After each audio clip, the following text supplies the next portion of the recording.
장애인 문화복지신문 제407호 제7면 기사입니다.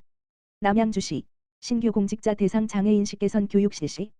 남양주시 시장 주광덕은 지난 9일 남양주시청 영석홀에서 신규 직원 30여 명을 대상으로 장애인 차별금지 및 인권 보장을 위한 장애인식 개선 교육을 실시했다고 13일 밝혔다. 시는 경기도 지체장애인협회가 경기도 31개 시군을 대상으로 실시한 장애공감도시 공모에 선정됐으며 협회로부터 장애인식 개선 분야의 강사를 지원받아 이번 교육을 진행하게 됐다. 이날 교육에는 지체장애인협회 소속으로 각각 지체장애와 발달장애를 가진 이은영 장주희 모녀가 함께 강사로 나와 경험을 토대로 장애인 학대 인식 개선 및 예방 장애인 차별금지 및 인권 보장 등 열띤 강연을 펼쳤다.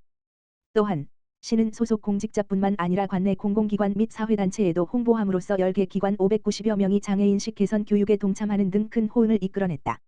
시 관계자는 남양주시가 장애공감 도시로서 지역 공동체 전반의 장애인식 개선을 위해 선도적인 역할을 할 수 있도록 노력하겠다라며 앞으로도 장애인의 권리가 존중받고 장애인과 비장애인이 함께 행복한 남양주시를 만들기 위해 최선을 다하겠다라고 말했다. 남양주시 발달장애단체 늘품 제8회 작품 전시회 개최.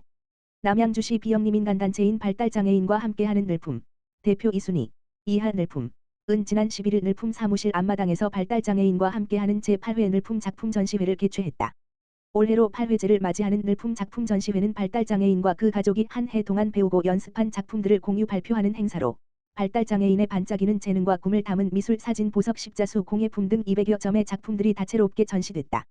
이날 전시회에는 발달장애인 가족 등 80여 명이 참석한 가운데 늘품 회원들의 칼림바 공연과 양주시 장애인단체의 오카리나 연주도 선보이면서 장애인과 비장애인 간의 어울림과 진정한 소통의 자리가 마련됐다. 이순희 대표는 어려운 여건임에도 한 해가 다르게 성장하는 우리 친구들의 작품을 보면 힘이 난다라며 바쁘신 가운데 참석해주신 내빈 여러분을 비롯해 이번 행사를 위해 물심양면으로 지원을 아끼지 않은 분들께 감사드린다라고 말했다. 이문정 장애인복지과장은 이번 전시회 준비로 애쓰신 늘품 관계자분들께 감사의 말씀을 드리며 남양주시는 앞으로도 발달장애인과 그 가족의 복지 증진을 위해 최선을 다할 것이라고 말했다. 한편 지난 2016년 설립되어 현재 120여 명의 회원으로 구성된 늘품은 발달장애인의 자립과 그 가족의 밝은 성장을 도모하는 단체로 발달장애인을 위한 다양한 교육 사업을 진행하고 있으며 매년 작품 전시회는 물론 사회적 약자를 위한 조용한 선행으로 지역사회에 큰 귀감이 되고 있다. 남양주시 장애인복지관 주간보호센터 우리 함께 놀러가요. 나들이 진행. 남양주시 장애인복지관 주간보호센터 원장 홍성길은 지난 9일 금곡동 지역사회보장협의체 남양주시 해병대 금곡전우회와 함께 우리 함께 놀러가요 라는 주제로 강원도 춘천 나들이를 다녀왔다. 이번 나들이에는 주간보호센터 이용 장애인 및 종사자, 금곡동 지역사회보장협의체와 남양주시 해병대 금곡전우회 자원봉사자 등 총 30명이 참여했으며 자원봉사자들과 주간보호센터 이용 장애인들이 함께 짝을 지어 안전한 나들이를 진행했다. 이날 참여자들은 가평휴게소 관리사무소의 시설 편의 제공과 함께 북촌 손만두 가평휴게소점 대표 김병우 의 후원으로 따뜻하고 든든한 점심을 먹고 강원도 춘천의 애니메이션 박물관과 토이 로봇관 관람, 소양강변을 산책하며 나들이를 즐겼다. 이날 나들이에 참여한 금곡동 지역사회보장협의체 위원은 오늘 즐거운 시간을 함께하게 되어 정말 기뻤고 주간보호센터 이용 장애인과 우리 함께 놀러가요 라는 문구처럼 앞으로도 꾸준히 함께하고 싶다라고 소감을 밝혔다. 남양주시 장애인복지관 주간보호센터 홍성길 원장은 주간보호센터 이용 장애인이 지역사회에 녹아들 수 있도록 전폭적인 지원을 해주시는 북촌 손만두 가평휴게소점 김병우 대표님을 비롯한 모든 자원봉사자분께 감사드리며 평소 문화여가 체험에 어려움이 있는 센터 이용인이 다양한 체험활동을 즐길 수 있도록 최선을 다하겠다라고 전했다. 한편 북촌 손만두 가평휴게소점은 지난 7월 후원금 전달과 함께 인연을 맺은 후 식사 지원 등 지속적인 후원으로 지역사회 장애인 복지 향상에 앞장서고 있다. 동두천시 사회복지기금 심의위원회 개최 및 신규 위원 위촉. 동두천시는 14일 시청 상황실에서 사회복지기금 심의위원회 위원장 김유종을 개최하고 신규 위원 위촉 및 2024년 기금 운용에 관한 계획에 대해 심의 의결했다. 사회복지기금은 동두천시에 거주하는 노인, 장애인의 복지 증진과 양성평등 발전을 위해 우수한 사업 등을 공모를 통해 선정하고 해당 사업을 지원하기 위한 목적으로 설치된 기금이다. 이번 심의위원회는 2024년 사회복지기금 사업의 운용을 위한 수입과 지출 등을 심의하며 동두천시의 복지 증진을 위한 방향으로 기금 사업을 운용하고자 의견을 모았다. 또한 기존 위원들의 임기 만료로 인해 신규 위촉된 위원들의 새롭고 다양한 의견을 나누는 자리로 마련됐다. 김유종 위원장은 신규 위촉된 위원분들과 함께 다양한 복지 사업을 발굴하고 기금을 효율적으로 운용함으로써 동두천시 시민의 복지 증진을 위해 앞장서겠다라고 전했다. 동두천시 2024년부터 소규모 공동주택 안전점검 무상 지원. 동두천시는 내년부터 안전관리 사각지대에 있는 준공 후 15년 이상 경과된 다세대 연립 등 소규모 공동주택 대상으로 안전점검을 무상 지원한다.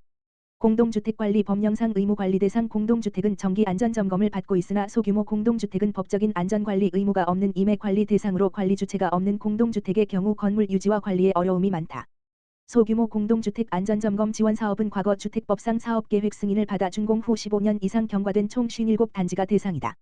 매년 수요 조사를 통해 신청 단지 중 준공 연수, 민원 발생 사항 등을 고려해 순차적으로 선정한다.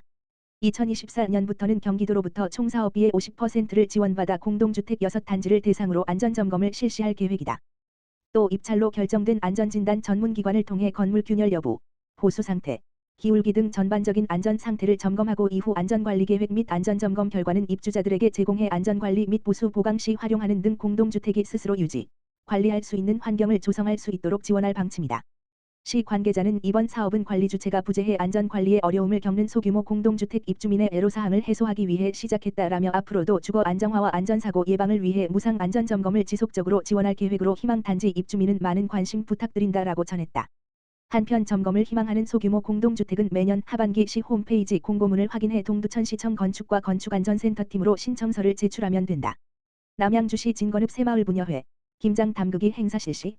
남양주시 진건읍 새마을부녀회 회장 양삼주는 지난 11일부터 12일까지 진건폐계원 행정복지센터 센터장 손연희에서 회원 약 30여 명이 참여한 가운데 취약계층을 위한 사랑의 김장 담그기 행사를 가졌다.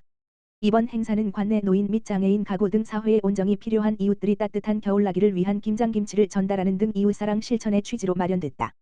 행사에 참여한 주민들은 진건폐계원 행정복지센터에 모여 배추 1200포기로 직접 김치를 담가 관내 취약계층 200세대에 전달했으며 진건읍 새마을 지도자협의회, 이장협의회, 지역사회보장협의체 등 사회단체 20여 명도 함께 일손을 도왔다.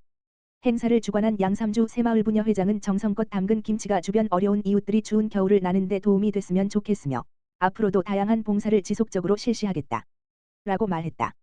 손연희 센터장은 항상 한마음 한뜻으로 봉사하시는 새마을부녀회를 비롯한 사회단체 회원들께 감사드린다라고 감사의 뜻을 전했다.